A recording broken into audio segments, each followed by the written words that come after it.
Welcome to this tutorial. How to add video to PowerPoint presentation.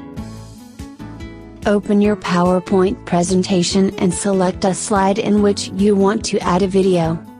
Click on the Insert tab. Under the Media section, click on Video. Here you have options to add video from an online URL or from your PC. Click Video on my PC to add a video. Select a video from your saved location and click on Insert. The video will optimize before to insert in PPT, so this process will take little time. Once it has done, you can resize the video and place it as you want on a slide.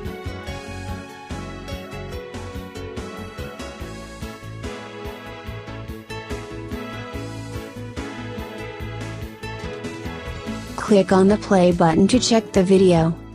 See how easy it was. Thank you for watching this video. Subscribe to us.